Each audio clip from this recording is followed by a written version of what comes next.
Lahat ng dudumi, arestuin ninyo. Taong bayan. Huwag niyong hayaan ng isang Tolonges babuyin ang mga bagay na pag-aari natin. Sa lahat ng viewers ng Busilak Diary, please subscribe. Ingat kayo. God bless you.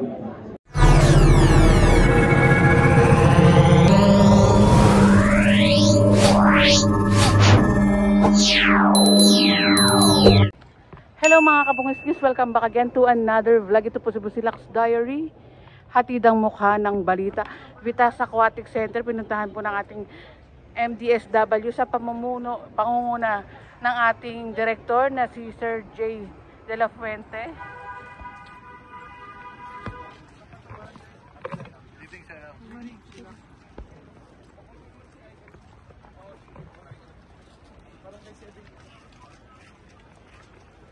Kausapin natin itong mga barangay dito. Akin na yung notice. Sir, to sir. Mami! Nay!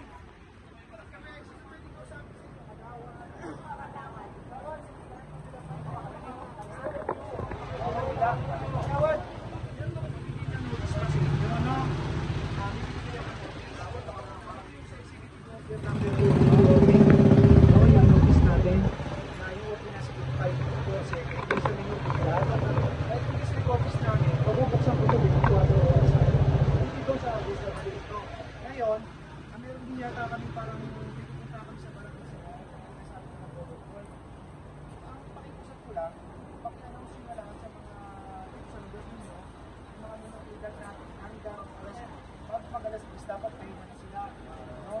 Kasi pag nakuha namin sila, dadalhin ko talaga sa Boys Town malayo. Ngayon, Dahil meron ng curfew. Kung ninakuha naman kayo at kakilala nyo naman, kakilala nyo, disposition ninyo sa barangay, gawa nyo na undertaking lang, pag may magulang, tapos wapinan nyo lang, pariwanan ko rin yung kayo ng custodian, sa kagawad.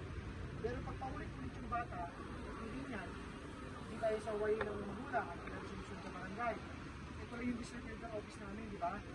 I-report nyo rito, turn-over nyo, kung kunin ko, dadalhin ko sa Boys Town. Iniwan ko na po sa inyo ito, ha? Pa-receive ko lang po. Tawag, ha? Ito po.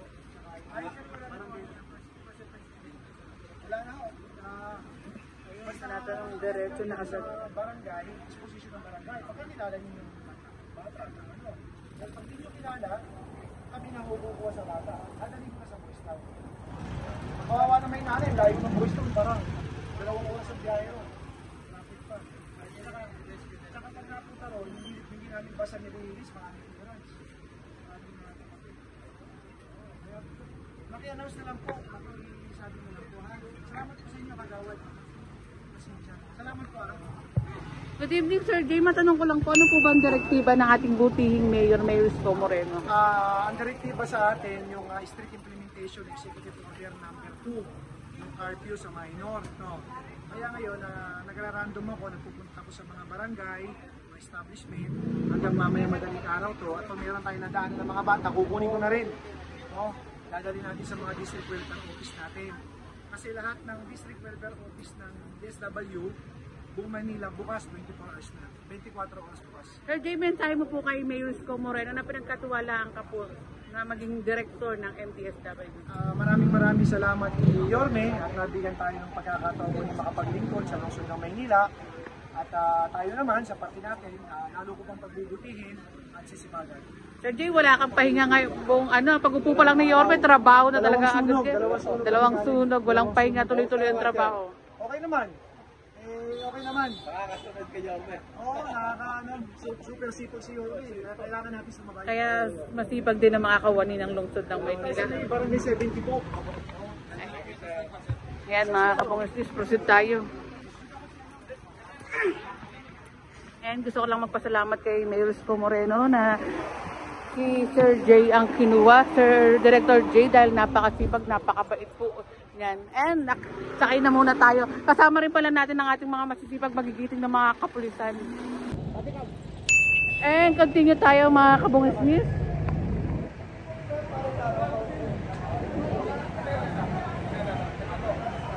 Ito, computer shop.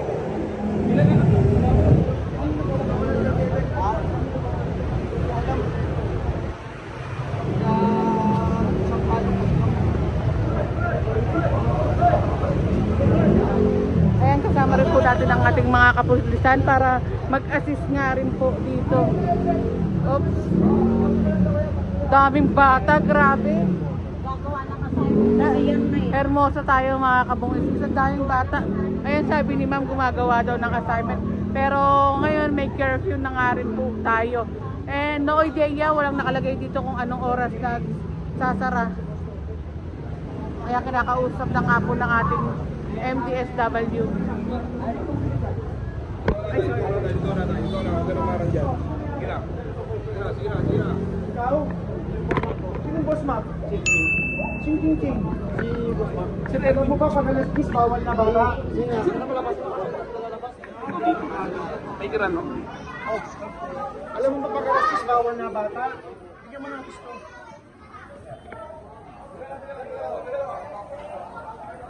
Ang dating ng alas 10, huwag ka na magpapasok ng bata.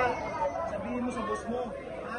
Kasi may order na yung si Yorme, si Mayor, executive order number 2. Susunod, ikot sa bata, papasara ko itong tindahan mo. Yung papasara ko kakagawin ng itong computer siya kung nakawama ko. grabe na kanetong computer shop dito.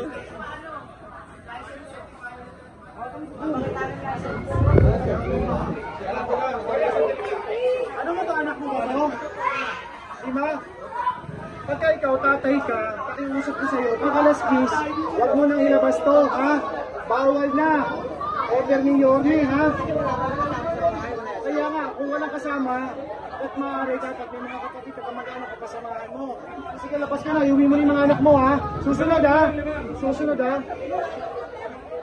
Mga magulang, Sir Jay, ano po panawagan natin sa mga... Sa mga magulang, unang-una, bantayan nyo mga anak nyo.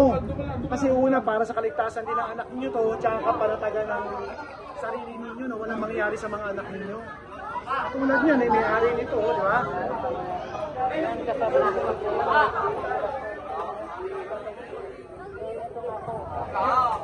Ilang taon ka na? Ilang taon na kayo?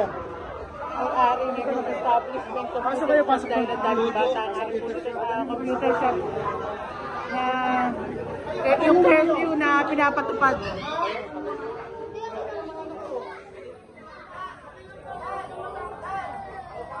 Joey! Yung mga bata, yung maliit. Ano? Palabasin mo na. Palabasin mo na. Labas na. Uwi na kayo. Uwi na.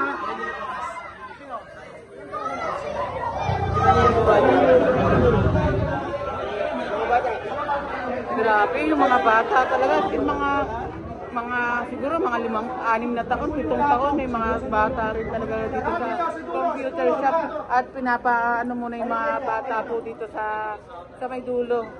Tingnan natin kung ano ang mangyayari. Ito po yung ano ni Yorme na curfew sa mga kabataan, and buto na lang meron din mga curfew para tigtas din po yung mga kabataan. Mahinig kayo. Tahimik.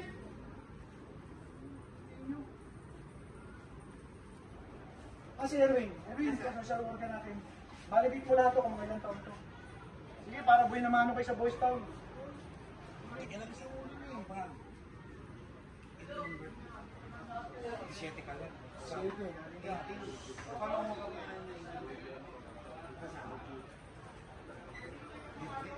dito. Isorto doon ka sa kanan. Ilan pa ka na? 18 dito, 18. 7 ka. Ano kayo manta kung ano? Pini-verify ko yung mga bata po dito. Kaya pasensya na hindi ko na papakita sa inyo yung mga mukha ng mga bata po. 50 na rin po nila. Ayan, kaya sa mga magulang, curfew, sumunod na po kayo.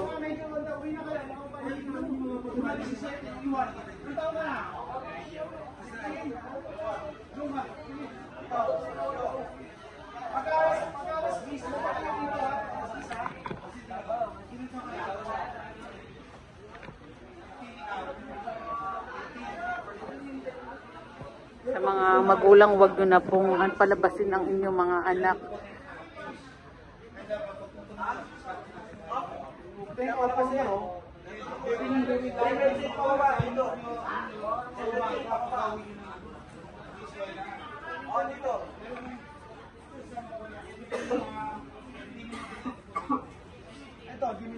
dito.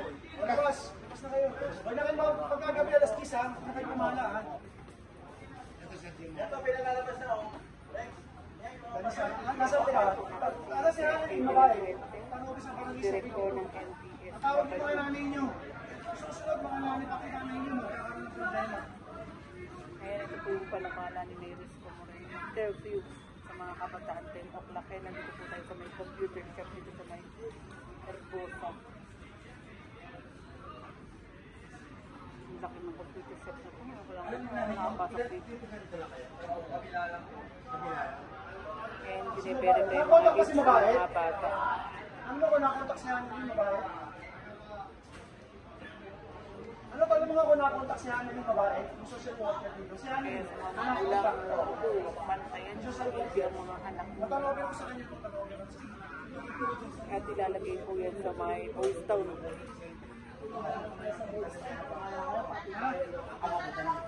Ngayon, saan ba holding center nila? Bibisita na kami ng mga bisikleta. Dahil natin, puno-puno ko, no? Dito pa lang sa computer shop ng mga bata. Tayo nga rin dapat po sila. Kasi hindi nila pinapapasok yung ano.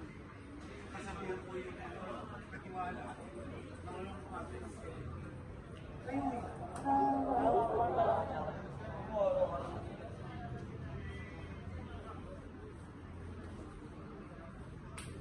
Kaya sa mga bata dyan, yung mga gawin yung assignment nyo pagka-uwi nyo pa lang dahil may curfew na tayo, hindi pwedeng lumabas. Servisyo pa mga nanay niyo. Basta ng gabi. Pagka alas 10 ko namin lalabas, i-order na si Yorme. Susunod, pag nakuha ko kayo, dadali ko na kayo sa Boys Town, malayo yun. Nahirapan na kayo lumabas doon. Ano naman yun? Sir Jay, matanong ko lang, mga ilang araw po kaya sila sa Boys Town? Matagal doon ba? Kasi pagka dinala sila doon, wala nag-claim sa kanila, doon muna sila. O ngayon, pagka may nagpunta naman, titignan naman natin yung mag-claim, kung balik yung mga papel, kung kamag-anak talaga nila o guardian nila. Gusto nyo ba umabot pa kayo doon, di ba? Kapag alas 10, uwi na. Alas 7, nandito na kayo. Alas 9, ayaw nyo ba ganun? Kababaeng tao mo pa. Oh. Ngayon, ito pong ginagawa ng ating DSW at Mavis Comoreno para sa safety ng mga bata po ito. Kaya sumunod po kayo sa mga magulang. Sundin niyo po ang magandang gawain na ito dahil safety ng mga anak nyo ang nakasalalay dito.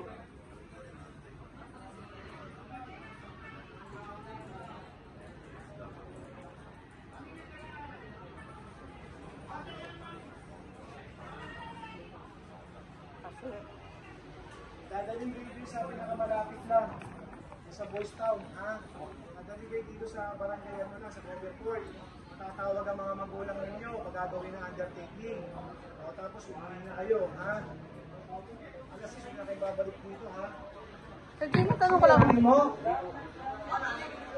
Nanay mo, tama-tama. Mabuti ka nanay mo. Sir Jay, matanong ko lang, yung mga magulang na pupunta kukunin yung mga anak nila, ano po ba, may dadalhin po ba sila? Una, kung i-claim sila ng magulang nila, kailangan namin yung ID ng magulang. Kasi nanay naman nila yon, pero papagawin namin na undertaking. Kasi merong ordinansa under the ordinance, kung ito mga minor de edad, hindi pwedeng karguhan. Sa susunod, yung nanay na nila kakarguhan namin. Ayun. Kaya gagawin namin nanay ko dyan eh. Pagpaulit-ulit na lumalabag.